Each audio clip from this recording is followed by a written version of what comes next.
Hitman 2-3, this is Hitman 2-2, over. Hitman 2-2, you're coming in weak and unreadable.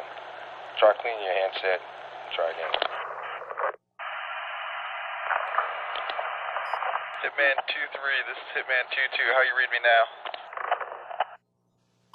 2-3 has you loud and clear. Out. Hitman 2-3, this is Hitman 2-2, over. Roger, I got your please fill me in on your situation. Alright. Calm down, buddy. We're gonna be down here. We're not gonna calm down, property form. Don't hold the second foot coming down. And if nobody can do it, these guys can do it. So just relax. It'll be cool. Mick, thank you for being here today. Not a problem. Yeah, it's going to be really great to chat with you. So we're just going to start. I'm going to ask you your name and age and where you're from. Michael Charles Payne, otherwise known as Mick, 72, and Port Macquarie, New South Wales. Mm-hmm. And you still Paradise. Ah, okay. How did you wind up enlisting in the army? They formed a army cadet unit at Warrnambool Tech, and a couple of mates and I, we were first into it, and we did all the cadet still for about 3 years. I just got into the rhythm of it. Yeah, we did one camp at Puckapunyal, a week's camp I think it was. So I enjoyed it. Yeah. And so once you reached the Armoured Corps, Yep. you felt that was where you belonged? Yep. Mm-hmm. Except I wanted to be a driver, and the major who was doing the allocation said, you've got year 11 education, you're a 6-year enlistee, you're going to be a gunner sig. When you were finally deployed there, or you were told that you would be deployed there, how did that make you feel? Good, because we were going to go, majority of us were going to go as a whole changeover. So, you just go and have an overseas adventure with your mates, have a bit of fun for 12 months. Well, that was my stupid 19-year-old look at it. Mm-hmm. Yeah. So they were the sum of your expectations, that it was just going to be a big adventure? Yeah, sort of. Yeah, the thought of the shooting, it was the thought of going and killing people didn't enter the equation. It was more about putting our training into action and see whether it actually worked or not, whether we'd absorbed it, or to me anyway. Yeah. Mm. You go to Vietnam. Can you tell me what your first impressions were of this place? Landed at Tonsonet Airport. The runway's all up and down. There's revetments here where they kept the military aircraft, and at Tonsonet Airport, and as soon as I opened the cabin door, there was just this almighty rush of hot, steamy, rotting vegetation smell of Vietnam. It was totally. Oh. But we landed at a civilian airport, and then after that we walk across the concourse there, and then we're there, grab our gear and go in the back of a. What was it? Damn. Anyway, back of an Australian aircraft, a Caribou, and flew straight up to Nui Dat. How was it stepping into Nui Dat? Can you just describe a little bit of what it was like? Oh, yeah, it was. The whole area, the camp was an outer ring road where the tanks went around. Each troop was allocated an area along the wire. Headquarters is in the middle, and the kitchen, LAD workshops. It was a huge area. It was all fenced in with wire.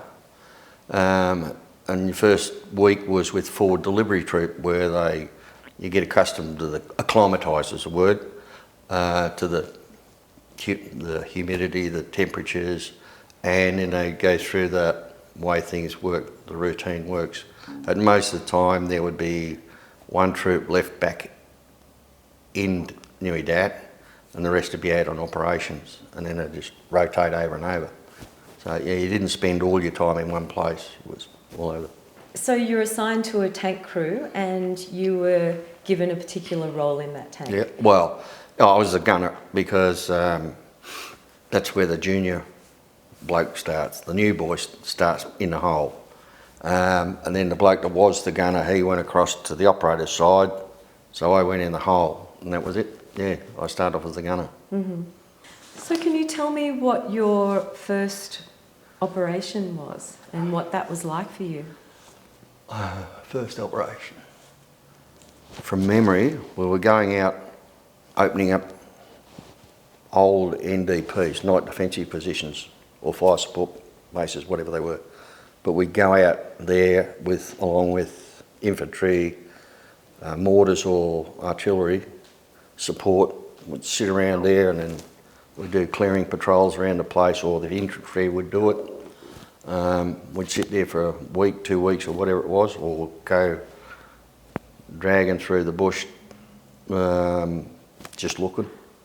And then we go back to go to the next place, do all the same all over again. It was sort of, yeah, that was real eye-opener. Different bits of countryside, and trying to track down the baddies. Mm. Yeah. Mm.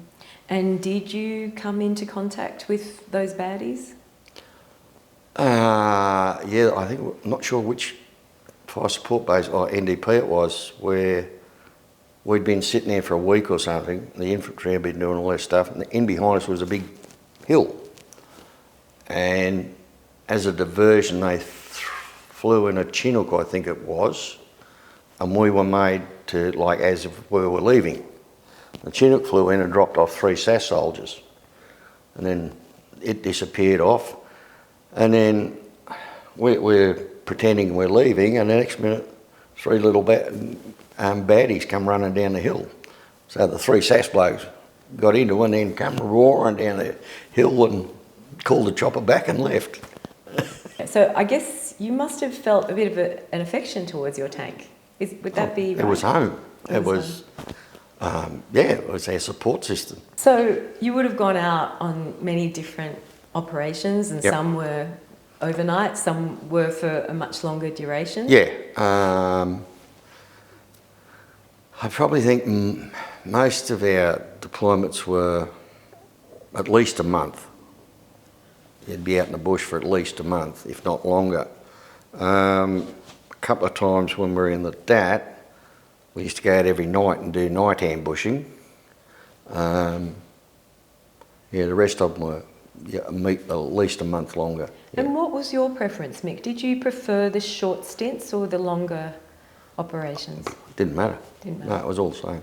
I'd love to be able to talk about some of the real lows that you experienced in that time, and maybe some of the highs as well.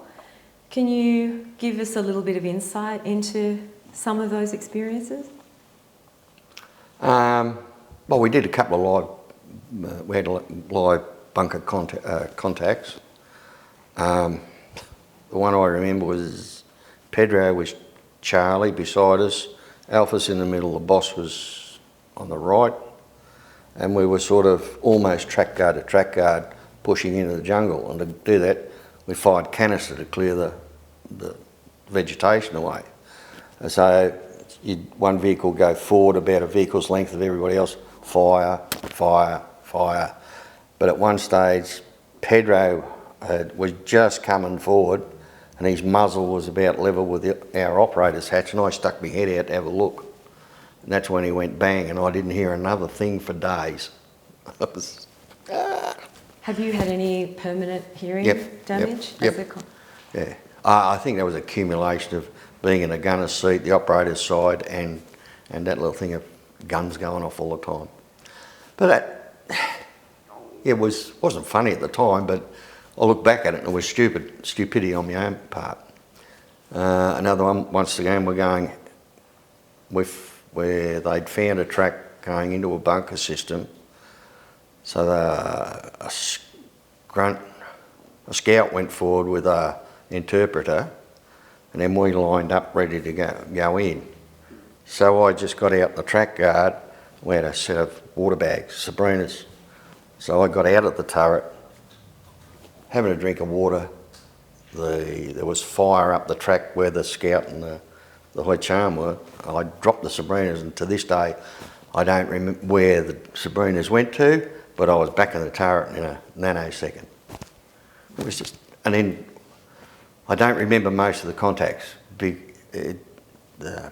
Our training kicked in, and instantaneous action to orders, and that was it. It just bang bang. It didn't think it would just come automatically. Yeah. So you were really well trained. Absolutely, yeah. So Mick, what would you say was one of the scariest things about being in Vietnam for you?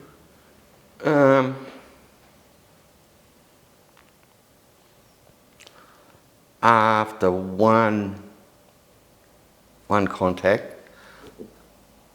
we pushed out a huge clearing, so we'd get resupplies in, fuel and ammo, and then we pulled back to the edge of the clearing, and there were 3 tanks fanned out, and we had infantry behind us. But just sitting there that night on picket, looking around to see if there's still any baddies around the place, that was, pitch black. You can hear these odd sounds in the jungle. You didn't know it was a wild pig or one of them. It was a long, scary night, that one. Yeah.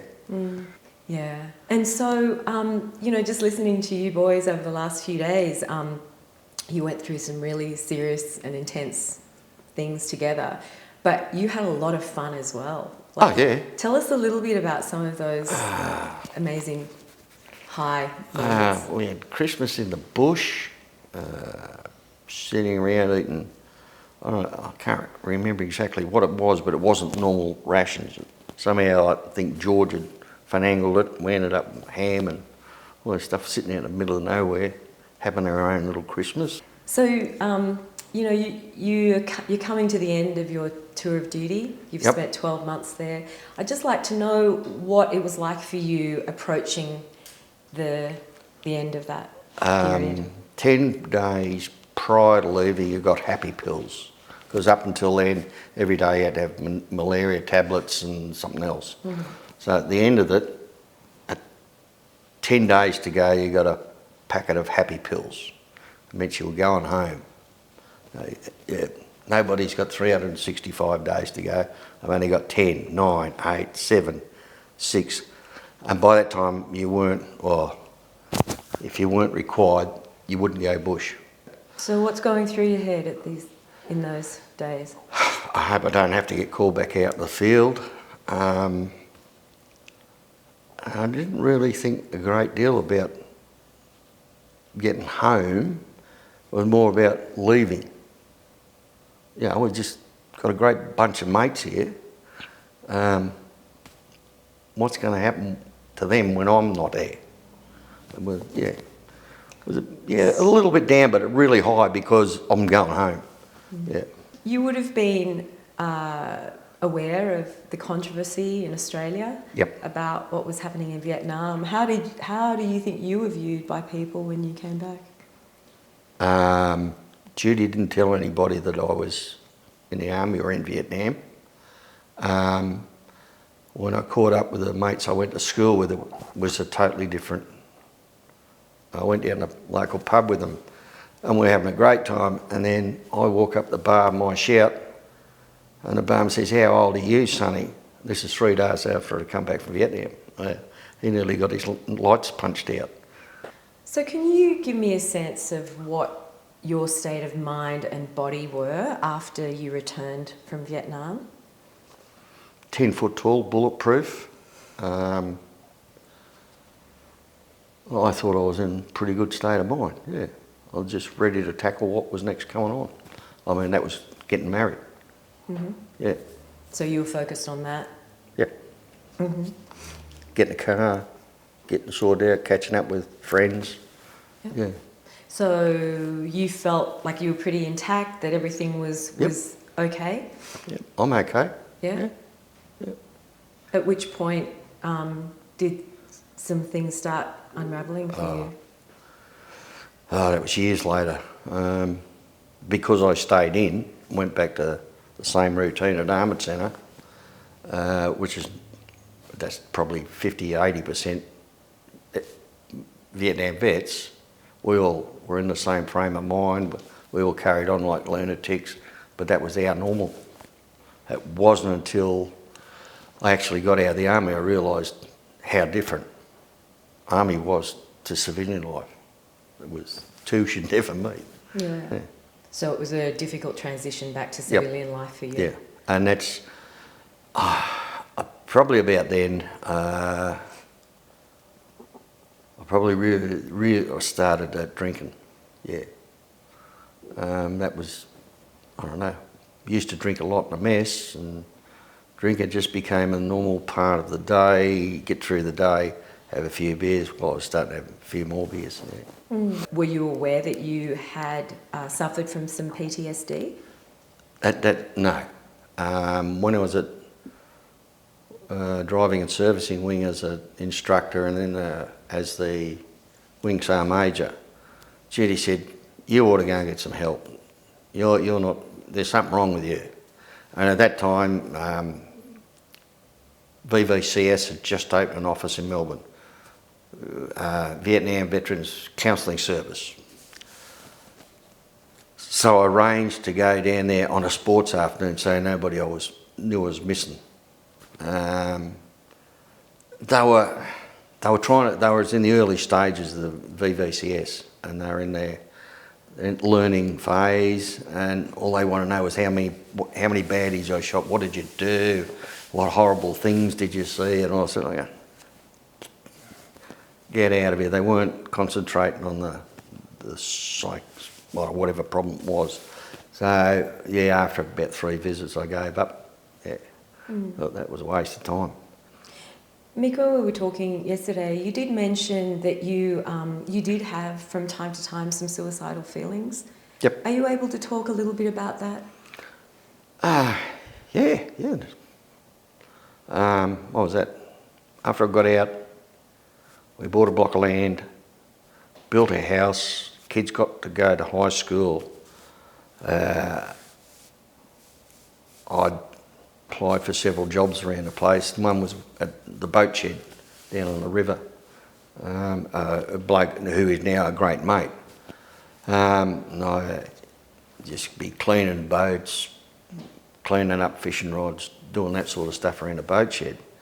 And to get there, I had to go probably a 10-minute drive, 5-minute drive. And some mornings I'd be that down, I'd just sort of look at a telegraph pole or a tree and, will I, won't I, will I, won't I? The won't I'd come out because I thought, no, I'll stuff it up and make it worse for everybody else. I couldn't find anybody to talk to, like with even now with army mates. Doesn't matter who they served with, what they did. Like we got a group at the gym, and we're all Vietnam vets. Didn't know each other from a bar of soap 12 months ago, but from the day dot we got together over coffee, it was just like old times. You could sit down and pour your heart out, whatever, the good stuff, the bad stuff, whatever's going on in your life. Well, I couldn't find any civvy that could do that. I could get to that level with. Have you ever felt compelled to go back to Vietnam? I've been back 4 times. Tell me. The last one was this year, 2 months ago. Hence the telecom. So 4 times. Why 4 times? First time was 2011, 40 years after I'd left. Knew a few mates that had been back, and then through the veterans organisation around the place, we got a hold of a travel agent who was Vietnamese in Vietnam. I just fell back in love with the place. I really was. The people are brilliant, beautiful, and yeah, and I made peace with it. Thank you. Run into a couple of old enemy, I suppose you would call it, on a beach at China Beach. As we were walking out, I said to the guide, I said, "Is that old guy over there, would he have been Vietnamese Army?" And so he walked across and asked him, and the little old fella nodded, and I walked across to him and he just burst into tears and gave him a big gulp. It was very cathartic.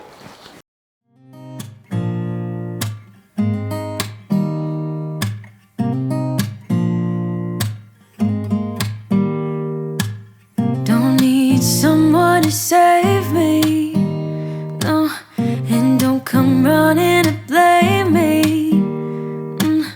From miles away I can tell that something's off. The way you look and how you pause when you talk, I think you said enough. You